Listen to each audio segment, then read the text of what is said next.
I love that graphic. Yeah, I dig it. Welcome back, everybody. We are here for another edition of Organics Q&A with Tad Hussey from KIS Organics. What's up? And myself, Chad Westport from Twin Peaks Cannabis. Today, obviously, we're going to be taking questions from you in chat. Brandon, I see you. Brandon's going to be commenting a little bit. He ran the no joke. But how that all merges together is we've been working on a soil mix, the KIS Organic Special Soil Mix that is about to get started. Well, new video series is going to get started. I'm growing my genetics in this mix, give you guys the full SOPs to get it to look like what I have at home. So we'll get into that. Tad, you're in the garden right now. What are we going to be doing out there? Yeah, first off, I just want to say it's great to be back and doing this again and catching up. So excited for today. I've been looking forward to it. Thank you to everyone joining. So today I have some plants that need transplanting. I'm actually going to do a pathogen test on them video. It costs $15 a test to check them for whatever you want to check for. If you think you might have Fusarium, hop latent viroid, anything. So I'm going to get these tested just because I want to make a video of it. I don't think they have anything. They're pretty healthy. I got them actually from Brandon, and they are, oh boy, I'm going to screw this up. Gary Payton crossed with, I want to say animal mints. Brandon, please correct me in the chat if I screwed it up. I said, just give me a cultivar that that you enjoy, and I just need enough of them to run them side by side because I want to do a trial setting up in these two beds between bottomless pots and planting into the bed, because a lot of people have been doing bottomless pots, but I haven't seen any research on it one way or another. So that's what I want to do this cycle, is just a side by side. I'm going to keep all the light levels the same, the fertility the same, and see how it goes. Gary Payton Animal Mints. I got it right. There we go. There we go, Brandon. Okay, Gary Payton Animal Mints. Thank you, Brandon, for chiming in on that. And that'll be cool because, again, it's kind of the same environment. You're using the same lighting. So there's going to be a lot within your control, and you'll be able to kind of get a proper A and B on that, which I always love doing the A and B type of experiments. Yeah, and so for me, I got these. I got them as clones, and they were of, some of them just haven't taken off as much. They didn't root as well. So here's an example of two plants that they're the same clone. So I'm going to use my healthiest plants for starters, and I've been growing them under a different light. But the goal was to see, and this is something I'm bringing up just because I just got off a call with some guys and they were asking, like, should I veg my clones in my bed? And I said, no. And the reason why is because, one, the biggest reason is that I can fit a ton of small plants under a very efficient light. This light is massive. Now I've dimmed it down. I've moved them into here basically because I had to get them out of the house. I couldn't have them in my house anymore. And so this was the only option. But you can grow under a shop light, under a really cheap veg light, and save a ton of money having that canopy close together versus spreading it out. I'd have to be running both of these lights if I had, and vegging like that. So it's just not very efficient. I'll do all my vegging in pots too. The other thing is it's much easier to water a plant in a small pot like this. Like, I really can't overwater this. If I give it water every 2 to 4 days, but as it gets rooted. But if I were to have them in a really small pot in the bed already, then it's really easy to maybe the bed feels wet or the big pot feels wet, but right around that plant roots, it's really dried out. It's really hard to give the right amount of water to a plant where you can't see the roots and it's in a bed like that. So if you can transplant a few times before going into your final container, and I realize people don't like to transplant autos, but in general, I think transplantation is a good thing. And even with autos, I would still consider a few gentle transplants to make sure we're not setting the plant back, but taking advantage of some of these things. And we'll touch on the bottomless bags here in a second, but you talk about transplanting because that's the way I like to do it as well. I like to transplant a couple of times before it's in the final pot. I typically, admittedly, sometimes let it go longer in the smaller pots than they should, and I will get some of the root swirling along the bottom. And I know you're from, nursery industry and like root scoring, but what I do a lot of times when they are swirled, so I will kind of try to pull them, gently without breaking them. Sometimes they'll break, and that's not necessarily a bad thing, but I'll try to loosen some of those roots as I transplant into the larger bed or pots. Is that something that you try to do as well? And is there a feeding advantage to something like that? Yeah, and so you bring some good points. So one of the things I wanted to mention before I get into that is in this tray, I have a tray underneath it that is solid. So I have a tray with holes and I have a tray that's solid. And so what I can do here, it's one really easy way to run essentially a sub-irrigated planter. You can just put water into that tray and then it'll take it up, and then it's really hard to overwater. And so like you can see the roots coming out the bottom because they're reaching down into that water. And then I don't have to worry as much about the media drying out. But let me kick one out of the pot. And this is something I think everyone should do is don't be afraid to get your plant out of the pot. Now, let's look at this here. So we got our root system right here. Mm-hmm. One of the things to understand is how roots work. So when we have a root like this, where the nutrient interaction is happening is not necessarily along the length of the root. It's at the tip of the root, or where the root hairs are really really growing. And the root hairs are those little tiny fuzzy things. People say, "Oh, that's mycorrhizal fungi." It's not. It's your root hairs that you're seeing. So, like in this case, I would probably come in here and I'm going to make a mess on the floor, but I'll just show you guys. What I would do here is I would get in here and I get pretty aggressive with it, because if I'm scoring or breaking up these roots, Mm-hmm. what I'm essentially doing is I'm creating a root hair. It's going to create more growth right where that root gets disturbed. It's not necessarily a bad thing for the plant. It might set it back a few days, but then it should take off. So, I do know people that want to be very gentle, and that's fine too. It does cause a little bit of plant stress, but overall, what we're doing is essentially getting more root growth where that root is. So I'll get in here, and this one's not root bound by any means. It hasn't been in long enough, and it's soaking wet because I just watered, so it's breaking up more than I would have expected. But yeah, something like that. Assuming it's not soaking wet, I'd be ready to plant it. What I want to avoid, though, is any of these roots running laterally and girdling the plant. Essentially, I want to make sure I'm breaking those. Okay. And when you're talking about it will, kind of break off and it will form more, can people think of that as like when you top, or like when you fim the up, the top of the plant, you cut off the top and now you'll get two coming where there was one. So by actually breaking some of those roots, you can encourage more fine root hairs, which are what is taking up the nutrients. Exactly. Yeah. Perfect. Yeah. Perfect. It's not necessarily that you're going to get more root hairs like you would with topping, but you would you just have to remember that a lot of those roots are structural. They're not providing you nutrients along the length of that entire root. It's just really it's the tip where that interaction is really happening. And you'll get roots that branch, and so there's different root tips landing on a given root. But yeah, it's just if you think of it that way, then it's not as scary when you get in there to transplant.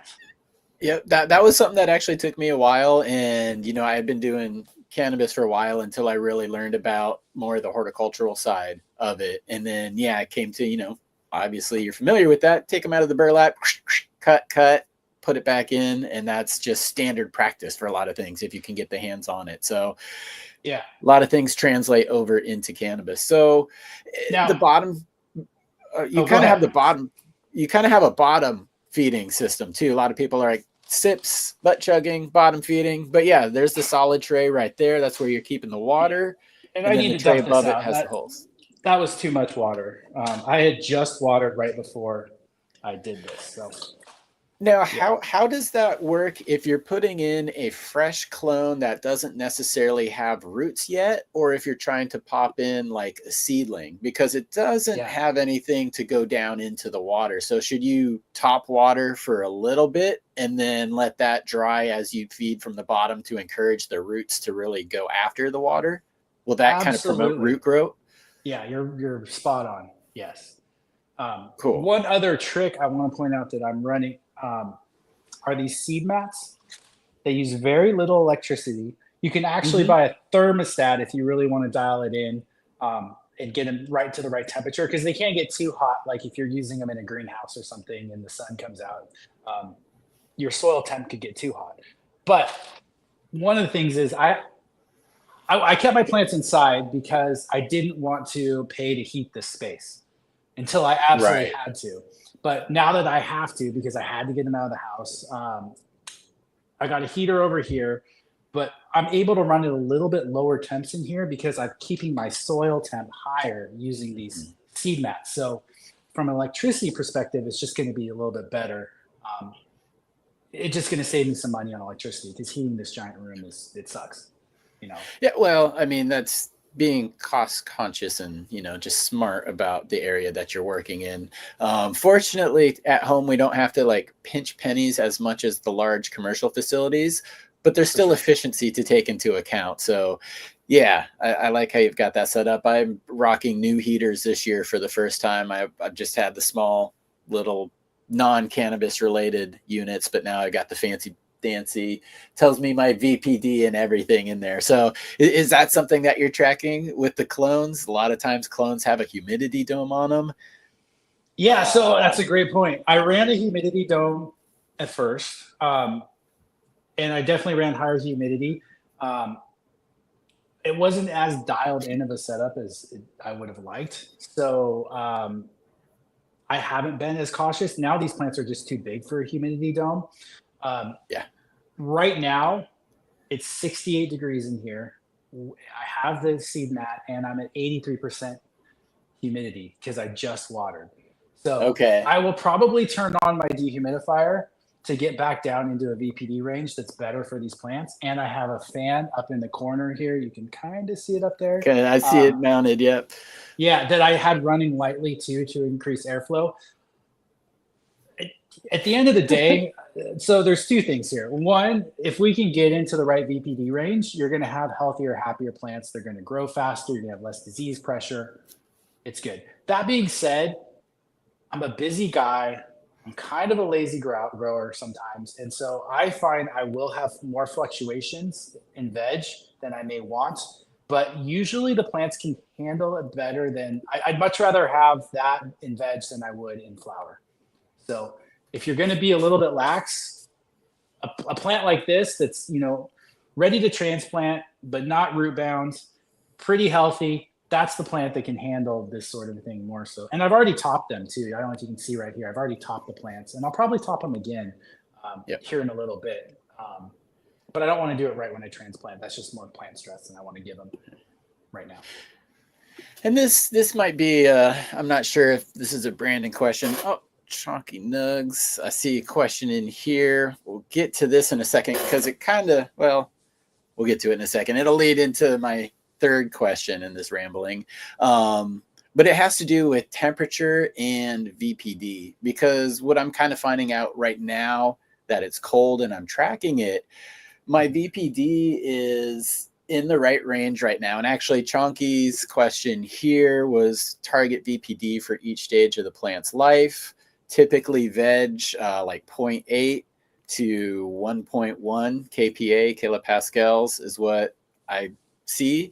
For flowering, typically like 1.0 to 1.5 or 1.6. I know there's a few different scales, but that's the kilopascals. And I'm looking at mine right now. Mine is 68 degrees, 60% humidity, 0.93. So it's right in the middle for the veg, should be the sweet spot. But I get concerned about the 69 degrees because soil temperature is important for nutrient uptake, for water uptake. And I was debating, do I run it hot? Okay, so question one will be, I'll write this down. The temp where you start seeing like diminishing returns or negative effects because of root zone temperature. Um, Yeah. Weighing that versus, I'm like, do I just get a humidifier so I can run my room warmer where the leaf surface temperature definitely wants to be, but that would throw my VPD way out of rack. So I'd actually have to add humidity. So I guess the first question, I'll rephrase them all, is temperature. What range should we start to worry about nutrient uptake or diminishing returns as far as like a soil temperature or a general room temp? Is 69 worrisome? Oh, you're muted. Oh, no, now you're good. Okay. Yeah, sorry, there was a call coming in. Apologies. So first off, drgreenhouse.com, all spelled out, I believe. They have a VPD chart on there. She also has a free app that you can put in your VPD. She has a chart for cannabis. That's the chart that I use. So it's a free app. It makes it easy. I don't even memorize all the ranges because every time I could just go in there and look really quick. Right. In terms of temperature, 78 degrees, 80 degrees is a good veg temperature, and then getting your humidity into that range. Now, your soil temperatures are going to be colder than that. I don't worry too much about soil temperature, except for two situations. One scenario is like this, where I just don't want to heat things up as much in the room. I know if I keep my soil temp a little bit higher, I can keep my room temperature cooler. And again, I'm not trying to massively push growth right now. I'm just trying to keep these guys alive and keep up with the rest of everything else going on. Now, one thing to be aware of, though, where I do worry about soil temperature is if you have, like right now, this is a concrete floor. I don't know if I can show this here, but like they're sitting on concrete. So I have my beds raised up on casters. But if I did not have them raised up off the floor, I would not want to put a pot directly on the floor. Even if my soil temperature my air temperature was 78 degrees, my soil temperature and root temperature is probably impacting the health of my plant and the nutrient uptake of the plant. It's too cold. So that's just something to be aware of. Get an insulated barrier to get it up off the ground, something to keep it a little bit warmer in there. Good. Yeah, if you could rate. So ideally, getting back to your question, I didn't really answer it. I would try and raise my ambient temperature in there a little bit higher, and potentially add a humidifier. That's something that I have over here that I just haven't hooked up yet, but I will hook it up for veg. I find I need it more in veg than in flower this time of year when it's getting cold out. I'll run it, but then I'll have a dehumidifier too.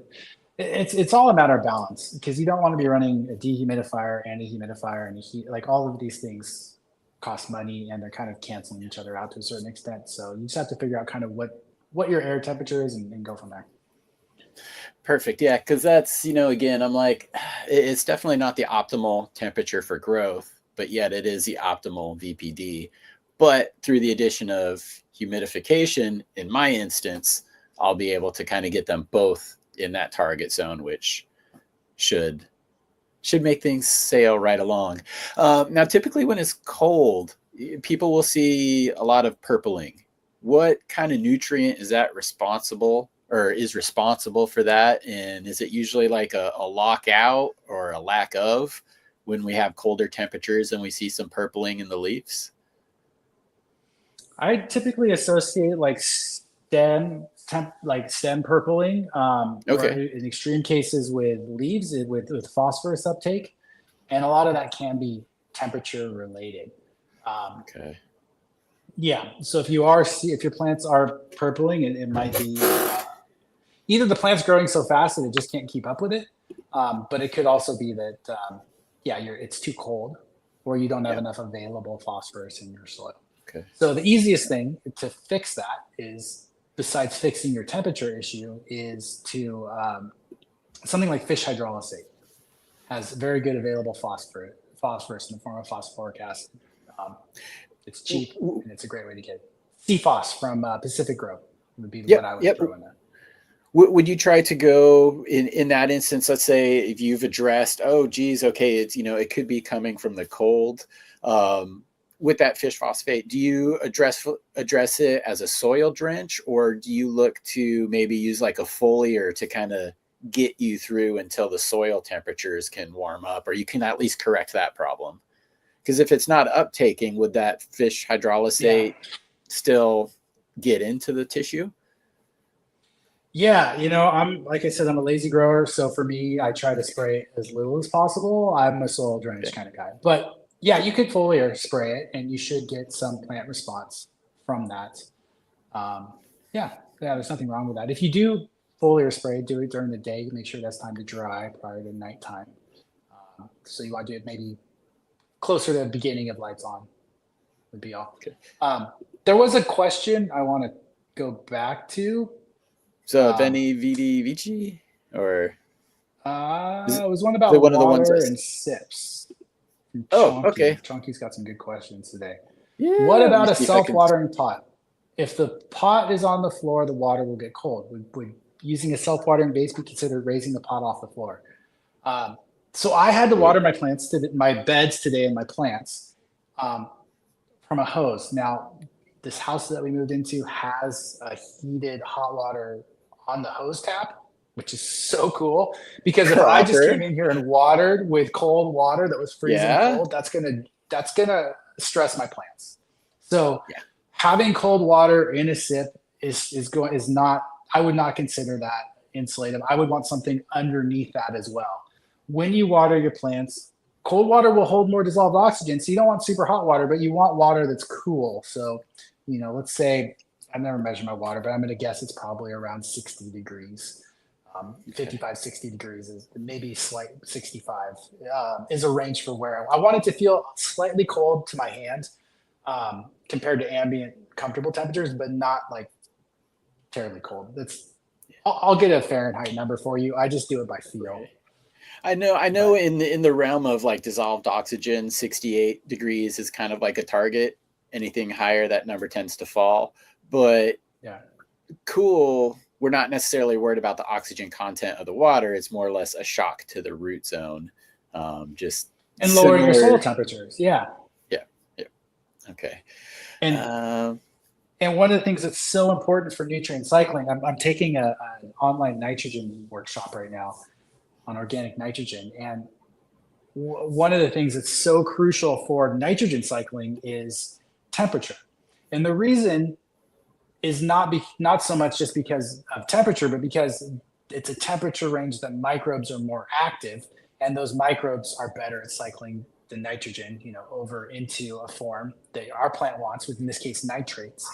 So having soil temperature, whether that's through, lifting it up, through, keeping your room at the right temperature, all these things, you're going to get better nitrogen availability. So that's just something to keep in mind. I'm looking through the chat as people are going along, because guys, definitely we want to take your questions. You guys help us drive the show. We're here all day. No, we're here for a little bit. Andy, says after this, Chad, we got to talk about your soil though. Yes. While we have time, I don't want to forget, because I know I have a hard stop at like 3:05, so I want to make sure I save time. Perfect. Let's see, Andy's question, what higher temp and humidity on clones or seeds? Also the water temp, same water quantity, growth rate, good, foliar or cold. Okay, so kind of a comment, not necessarily as much of a question.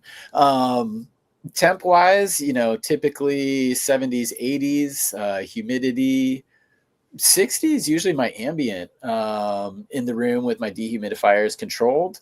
I haven't run a humidity dome for years. I did for years because I thought you absolutely needed it. And then I did it without it once and I've never looked back. But that's probably because I don't live in Colorado where humidity is 20, 30%. I live here where it's just ambient right around 60. So can't always apply it to everything else. So yes, let's talk about the soil. I got my, where is it? I got the soil right here. The KIS Organics Twin Peaks soil. So Let's talk about this. All right, all right. So the goal was from talking to you was to create a soil mix that would allow anyone running your genetics to be able to grow. You know, I think no joke is what you're growing right Yep. now.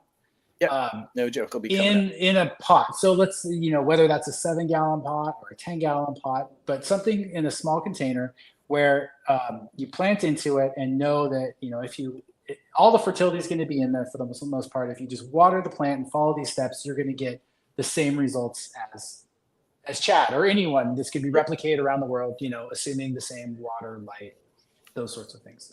Yep. And I'll be And as providing that simple as data for possible. people.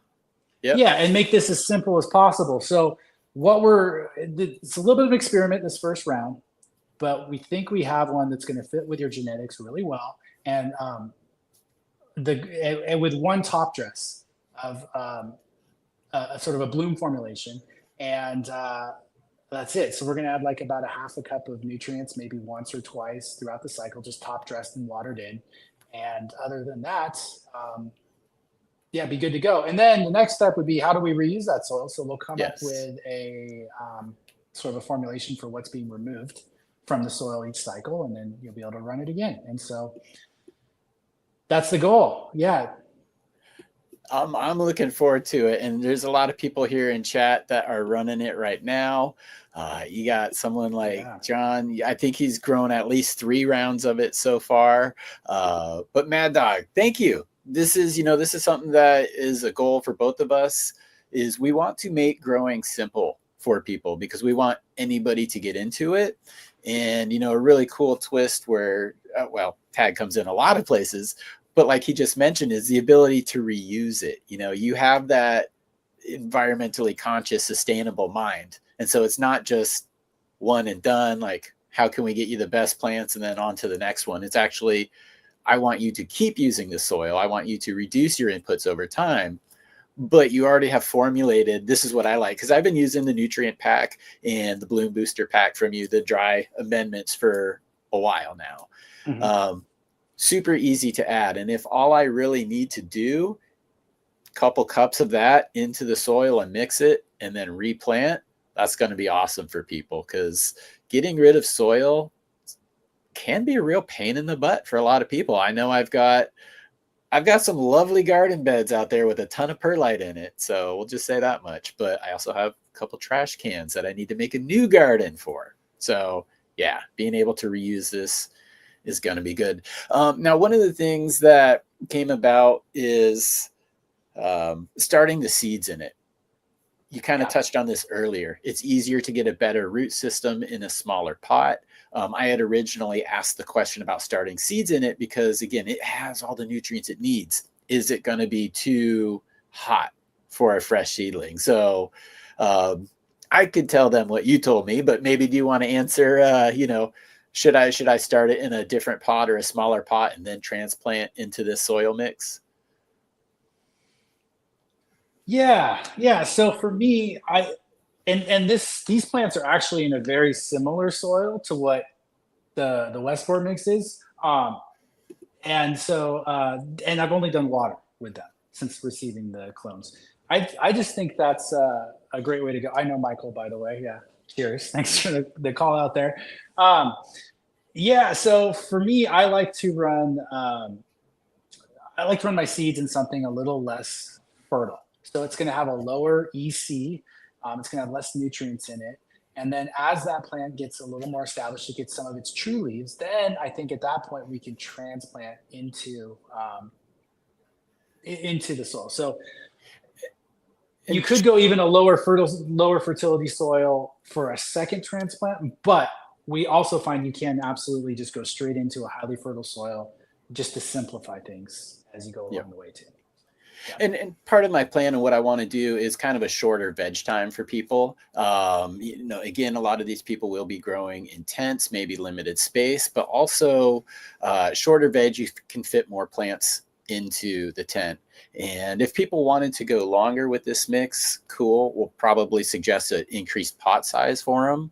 But to be able to transplant into that mix on that first transplant would be great, because boom, it's going to get that spark. A couple weeks later, I'll flip it over to flower. And you mentioned the true leaves. For people who are curious, 5-fingered leaf, like your first 5-finger leaf, because you get the typical 1 blade, you get the typical 3 blade, and then you start getting true leaves. Usually at about that point, that's where the root system, it's still fragile, but it's growing and it's able to start accepting a little bit more nutrients. One thing that I've done in the past is, after using, this soil or soils like it, before I amend it, I use that as my starter soil. Is that something, do you think people could do? Let's say I go through my whole first run with it. I'm looking for something that's a little bit depleted, which it will be at that point. For the sake of, without soil tests or confirming it's balanced, is that a good idea, or is that playing with kind of danger of nutrient imbalance if I just used a solo cup of it, got it going, then put it into fresh soil or amended soil?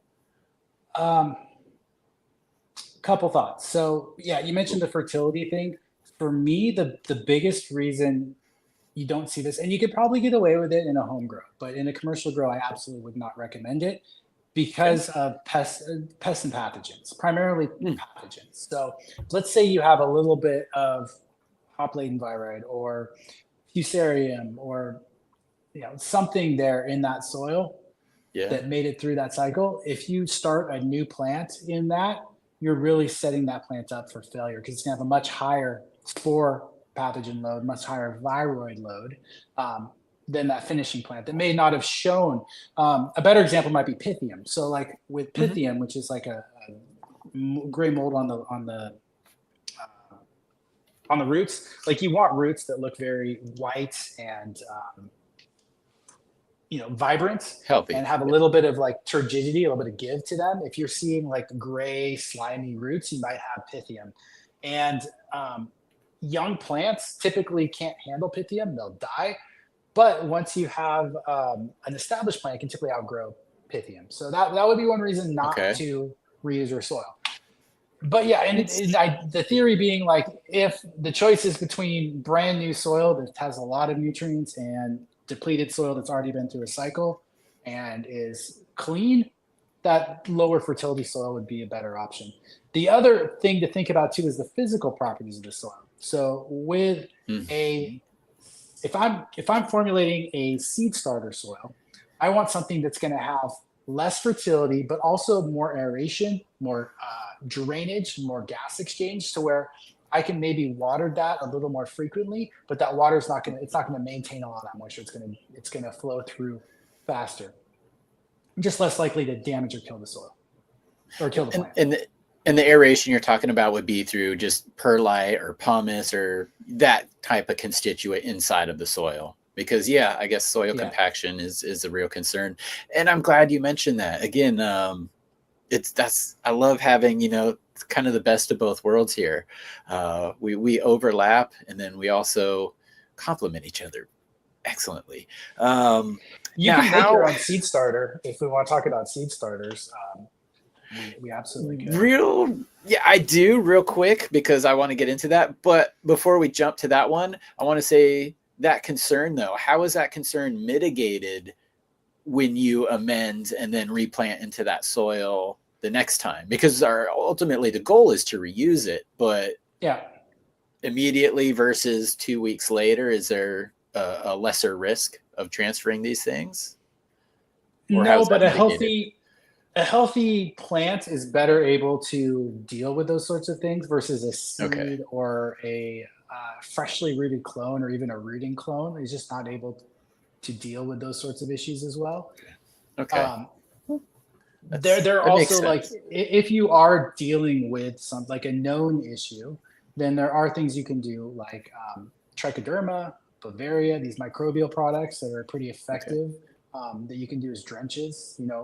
It's kind of case by case depending on what you're dealing with, because it's very different dealing with fusarium versus hemp resid versus fungus gnats versus root aphids. Like, all of these things require slightly different approaches in terms of, and different stages of the growth require different approaches. Like, are we dealing with root aphids in veg, or are we dealing with cannabis aphid in flower? Like, very, very different scenario. So yeah, I would say reach out to us because it's a more nuanced conversation.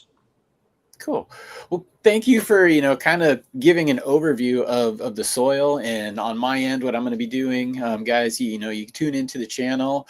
I'll be starting start to finish. I'm going to be doing a lot of measurements, give you the VPDs, give you the temperatures, because what we're trying to accomplish together, again, is create the tools and the SOP to get you good results. If you can use this, you can follow this, you're going to have good results. So that's the goal. And I think that should be the goal for every breeder and every soil company out there is working to get something that sets people up for success.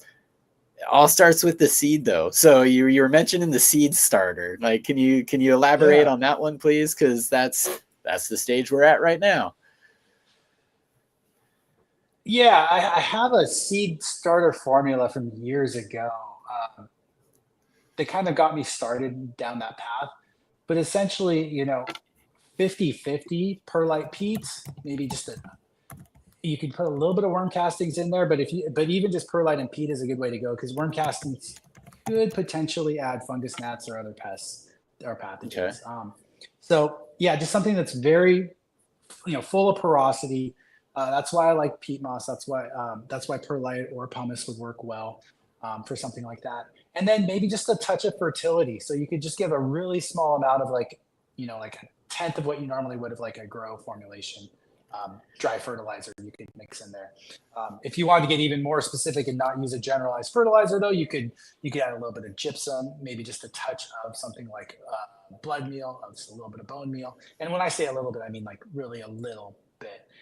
And your plant will probably do great in that in terms of getting the seed to start. It's going to run out of fertility fairly soon, so you don't want to leave it in there for weeks. But once you have a plant that's popped and is healthy, and you start to get roots, then you can start looking into transplanting into something a little more fertile. Now, oh gosh, I hope the question doesn't escape me here. I got it. So if I were to start in something different, just the peat and the perlite, and I know there's variables and it depends. But if I were to, let's just say cocoa, let's just say as an example, I started something in a 4-inch square pot cocoa, or even a gallon. If I then transplant that into this soil, or maybe like even the biochar soil, am I going to have to worry about watering the center section and the outside section differently?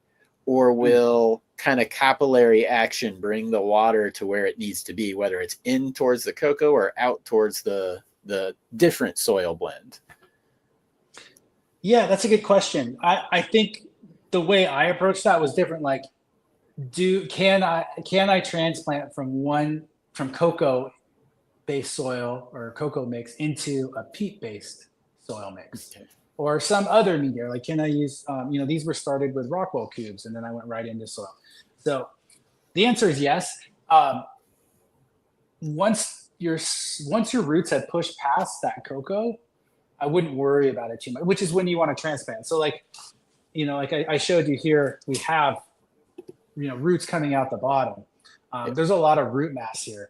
So if I kick this plant out of the pot, I don't have to worry about that reaching out into the other media to find the new media to find access to water and nutrients. Okay. So I wouldn't worry about that. And again, yeah, if you wanted to, like, if you have a seed starter mix or cocoa mix that you just love, you can absolutely go from that into the Westport mix or one of our soils.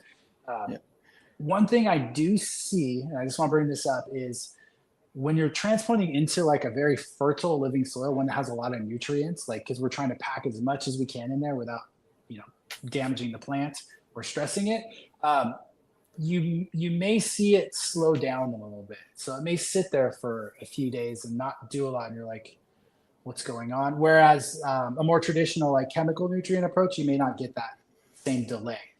But then once it starts growing, we typically see it surpass, or match or surpass those other methods. So if your plant seems to stall out a little bit after a transplant into a more fertile mix, it may just be a level of just taking a little bit of time to adjust to that.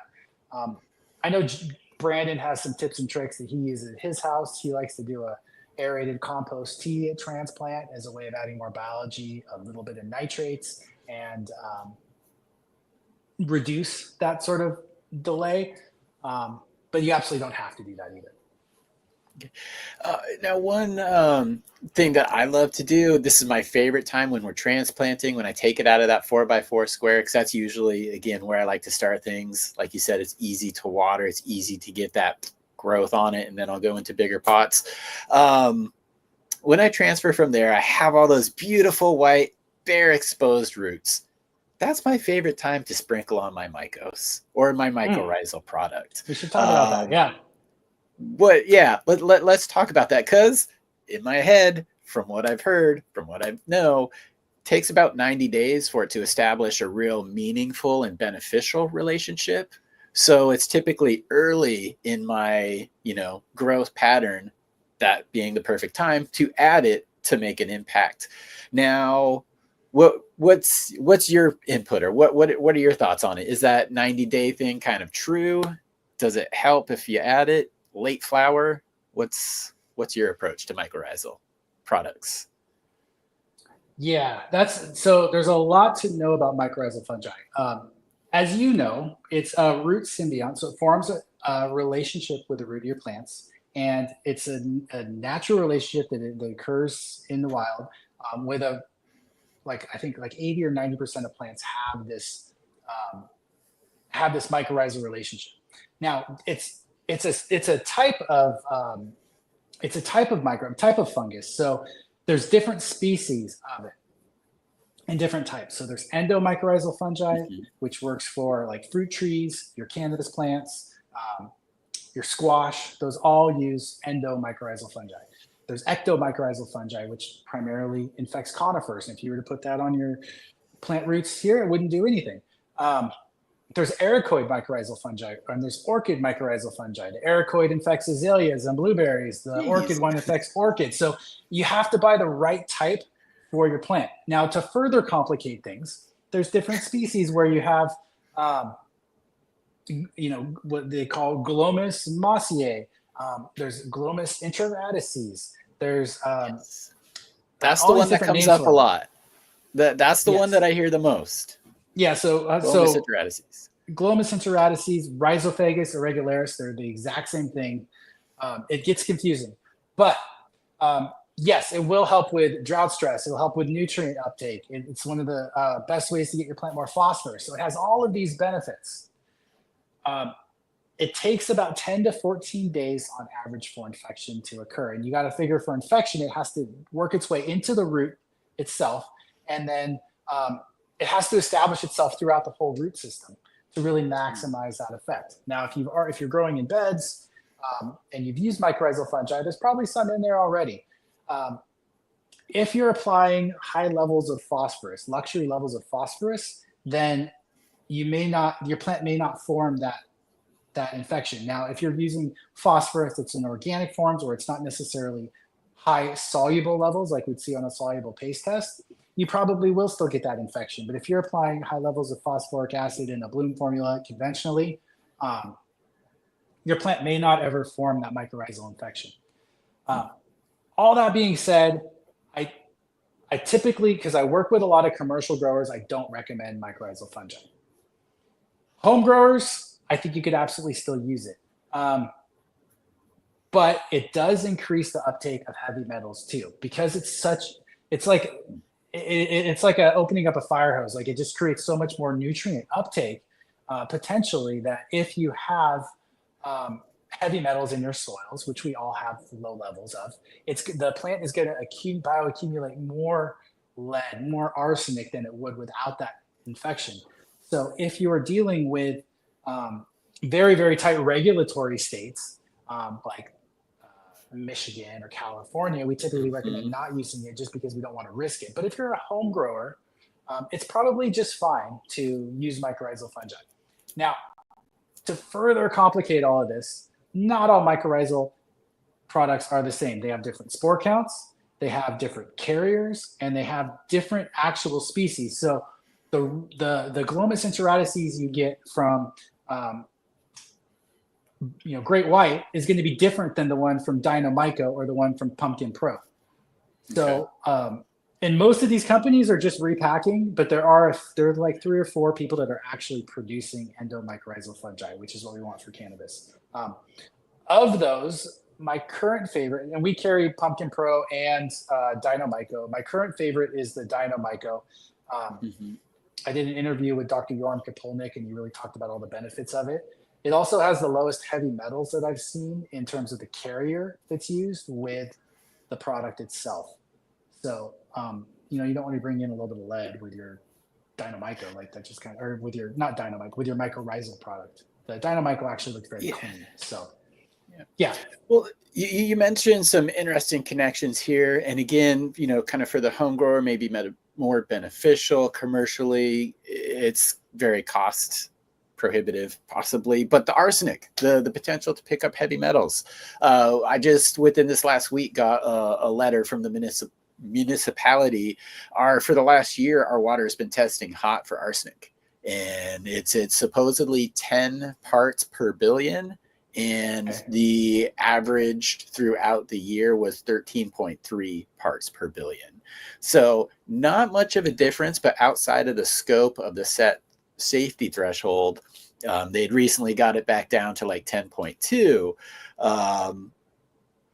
But I'm going to be doing some more homework into some of the ill effects of what arsenic can bring to the plant or to the soil. Well, we should talk about that briefly. So I know it's not a huge topic for home growers, but I think it's important.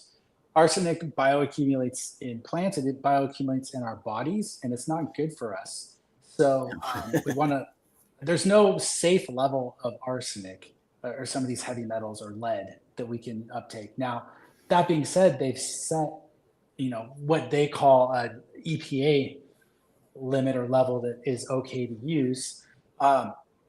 There's things that we do with our soil mixes to reduce arsenic uptake, primarily by running our pH higher. If you're running your pH at 5.5, for example, you're going to have way more arsenic and lead uptake than you would if you have a pH of 7. So, and that's something that we take into consideration when we make your soil. But the bigger thing about water, so when we talk about facilities that we work with that fail for arsenic, water is one of the biggest reasons that they fail. There's other factors involved, but if you think about it, you drink let's say a gallon a day aggressively of water, right? That's not that much water, but think about how much water you're putting into that soil over the course of that growth cycle. That's potentially, if you're not getting runoff, if that arsenic is bonding or staying in that soil, by the time you're done growing, your plant could have taken up a significant amount of arsenic. So what we see is, even with growers that say, like, come back and say, I failed for arsenic, I have clean water, it's not the water, it's something else. We have them go back and retest their water with an even, down to the parts per billion. And what we find is, even if your levels are below what the EPA calls safe, and you're not even there, unfortunately, that's really awful. The amount of arsenic that will build up over time in your beds, if you're reusing your soil like I am, is significant. And so then we have to start talking about RO and other ways to remove arsenic, which is challenging. Wow. Okay. Well, Brandon brought up another one. I just want to say silica is another way you can help mitigate heavy metal things too. But pH, biochar. So, and I know you do have the biochar soil mix. So, and there's biochar in your mix too. Yeah. So yes, Brandon's with me on these calls, so I appreciate him reminding me of the things that we talk about when we talk about heavy metals. Yeah. Brandon rocks. And we're going to bring him on the next episode, which I believe will be December 10th. You guys may be able to get one out of us next week, but you got to let us know in the comments. We'll be checking the schedules, but we enjoy doing these shows and we want to answer your questions. And it's great to bring up some of these topics because there's a lot of little indirect things that add up over time, just like this arsenic and the mycorrhizal heavy metal uptakes.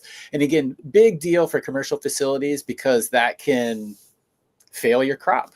Your $1 million investment could fail because of arsenic in the water. So I do appreciate you bringing that up. I want to get to, there's a couple questions here that we I'm had. gonna grab something while you're reading those. I'll be right back. Cool. Okay. And I can hear awesome, you. Brandon. Okay, good. Brandon, thank you for helping with What About Bob? Because What About Bob had a question about soft rock phosphate. I should just call it, oh my gosh, the Hall & Oates phosphate. Is it a useful input? And he mentioned bone meal and, you know, some of these things where we came up with heavy metals because you gave a good talk and a presentation about specifically what we should be worried about. But the question that I absolutely wanted to get to, because I saw him put it in here a couple of times, egg cell is a product that I have here as well.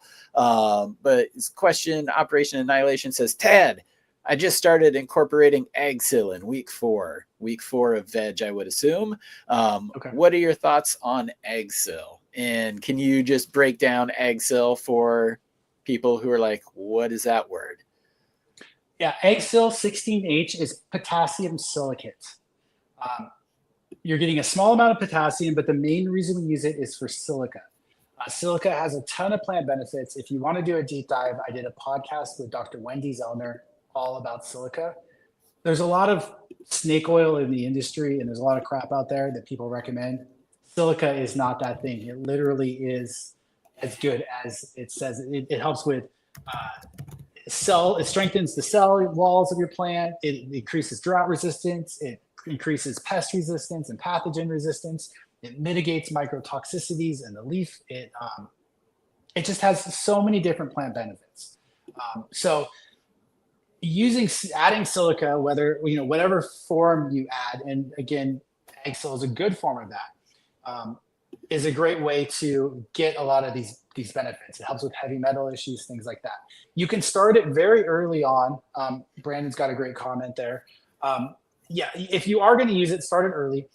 What you're buying, if you buy a pound of it, from someone like we sell egg cell, I'll just do a little quick pitch for it. A lot of people carry it, but if you buy it from us, you want to take that powder and get a gallon milk jug and fill the milk jug with, a third, half full of water, and then wearing gloves and a mask, pour the whole pound in there and then add water up to the top. And essentially what you'll have at that point is a liquid concentrate of potassium silicate. Most of these silica products that you find on the market are just that. Now you're just making it yourself way cheaper, like 10 times cheaper. And then you just use that at a rate of around a teaspoon per gallon of water. And you don't really have to think about it. It's a very safe, simple way to increase silica in your soils. Legally, it's only allowed for use as a pest spray, like for foliar for IPM. That being said, a lot of people use it as a soil drench too. But in organic production, legally, I just want to say it's only allowed to use as a foliar. Okay, but that's interesting. That's as a person who doesn't have to deal with the regulations, that's good to know for me. Yeah, so it depends where your comfort level is with organic. Some people are like, I don't want to. It's a mine product. It's then refined. To some people, that's fine. To other people have a problem with it. But it's just good to understand the product a little bit better. There's different levels of organic. Yes. Yeah. There shouldn't be, but there is. Yeah. One other quick thing about silica I'll touch on, and then I want to save a little time just to talk about this really quick. But there's 3 different forms of silica: amorphous, biogenic, and crystalline. Amorphous would be what egg cell falls into, I believe. It's a more available form. Monosilicic acid would be another example of that. Amorphous being the most available, plant available form of silica. Now, when we start moving to something like biogenic, that just means it's a plant form. It was derived from rice hulls or bamboo. But those have issues too in terms of heavy metals and other challenges in terms of quality and availability. But it's a little more available than crystalline. Crystalline is your silica sand. It's quartz. Those are going to be available on a scale of months to years, and no one can really tell you when and how they will become available. I have some silica sand here that I didn't even bother using because it's not It's not predictable. It's not very predictable or available. So just be aware just that there's different forms of silica, and some are going to be more available than others. And Okay. Dr. Wendy Zellner covers all that in our podcast. I've listened to that one like literally 5 times. It's my favorite podcast of all my interviews because I learned so much. I've got the KIS Organics channel. So for those of you who are not watching this on the KIS Organics YouTube channel right now, definitely go over when this show is done and check them out. This is a list of all of Tad's videos. You've got some excellent ones in here, and I know everybody loves tobacco. You had tobacco on recently. That's right. But all of the interviews that you mentioned, you'll be able to find here on the KIS Organics channel. And if you're watching this on the KIS Organics channel, come on over to Chad Westport and hit subscribe when you're done watching this show too. One question before we get into that, and I will try to keep this quick. You'd mentioned dumping the powder into a milk gallon or shaking it up. I have a hard time with solubility on my egg cell. So would that more or less be more like a tea, and it's really the liquid that after it soaks that I'm looking for instead of the solid material? You shouldn't have a lot of solid. I mean, you could use a little bit of warm water. More warm water. Okay.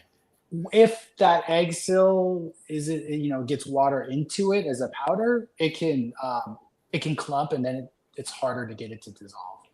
That could be a challenge. Yeah, and that might be what happened to you, unfortunately. But you don't have to be super. It's not one of those things that you have like nitrogen that you have to be super exacting with.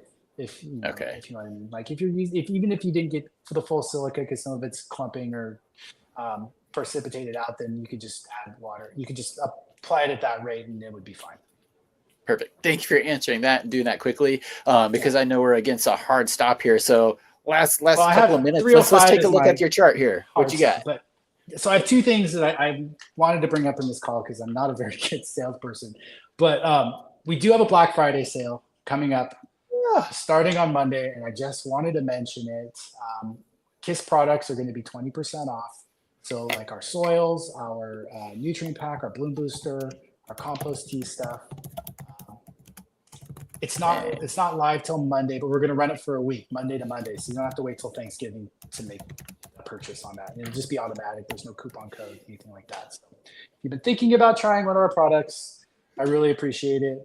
The support of our small business. And yes. Yeah, are you doing any sale? I haven't talked to you about this. Are you doing a Black Friday anything this year? No, we haven't talked about it. I'm not doing any kind of sales that I'm aware of right now. That would mean I'd have to learn a whole different back end of the website. I'm just lucky that it's up and running. So I try to give people great deals all the time. But yeah, chadwestport.com, guys. If you want to check out some of the gear, some of the merchandise as well, I've got that up there. But definitely do take advantage. Go check out the KIS Organics website if you've never been there, or if you've been there and you've been eyeballing something, 20% off is a good incentive. So check it out. Get your orders in. And again, it's just kisorganics.com. Is that correct? Yeah, KISorganics.com. Thank you. Perfect. So there was one other thing I wanted to bring up, if that's okay. So if you are growing like I am, so I have these beds. You can go on our Instagram and see the last cycle of what I pulled out of here. I had a really good yield. They did phenomenally well. I got a soil test done recently, and because I wanted to start up again after the heat of the summer, and I just printed out the recommendations from KIS on this, and I didn't print out. You get like 4 pages of information if you do a soil analysis through us. But all I'm going to have to add per yard, because of all the fertility that's still in there, for this next cycle to run just water, is 5 cups of soft rock phosphate of CalPhos, 1.5 cup of fishbone meal, 1.6 cups of gypsum, 1/3 cup of Epsom salt, and 1 cup of potassium sulfate. And that's it. That's all I'm going to add to this bed. I'm not adding any teas, ferments, expensive bottled nutrients, other lines. That's literally all I'm going to add. I'm going to post a video of it too. But the cost of that is probably, maybe $20 worth of, at retail price for the bed, so I'm going to be able to grow 12. I'm only doing 12 plants because of the plant limits in Washington, but I'm going to do 12 plants in here. in these 2 yards, and it's going to be really, really affordable. So if you've been thinking about growing in beds, this is the reason why you would consider something like that. That is kind of hard to beat. And even if people are worried about the cost of like soil tests at the end of the run, still that soil test telling you how to precisely tune your soil, add all the costs together, still cheaper than new soil, different regimen as far as feeding. So it fits in there well. Just typing up go ahead. Sorry, speaking of cost, someone asked how much the Westport soil would be. We don't know yet, but I did want to address that. So my guess is it would probably be somewhere around what our biochar soil runs, which I think is around $45 for a cubic foot and a half, which is 11.25 gallons of soil. So the idea would be, let's just say for a 10-gallon pot costs you around $40. And then the cost to re-amend that would be, $5 maybe, or significantly less. So that's what we're trying to achieve here, but we're still early stages as Chad's doing some trials with it. But yeah, that's the plan. Cool. And thanks for asking that question too. Put that in chat. And I want to put this up here again. KIS Organics, guys, 20% off starts Monday. So check it out. It's the kisorganics.com website. And I'm chadwestport.com. The 10th. Guys, get your questions in. Release date for the soil, Chunky Nugs. Thanks for asking. I know he'll be trying it. He's actually trying some of the new stuff that I've got. Just sent that out the other day to him. We will have it by the yard too. I'm talking about a cubic foot or cubic foot and a half bag. We'll actually probably have it in a cubic foot bag now that I think about it, which is 7.5 gallons. So it would be less expensive than that. And then we probably have it available by the yard and maybe even half yards. So yeah. Excited. Perfect, guys. Stay tuned. Yep. Stay tuned for details. Check out my upcoming grow. That's going to give you the SOPs to nail it in this soil. Tad, any last comments before we get out of here for today? No, I really appreciate all the questions. This was a blast. I can't wait to do it again. I'm always pestering you, like, when are you free? This is so fun. So thank you. Yeah, I dig it, man. And we'll talk to, maybe we do it next week instead of the 10th, or maybe we do it both. But yeah, guys, thanks for tuning in. We will catch y'all later. Have a great day. See ya.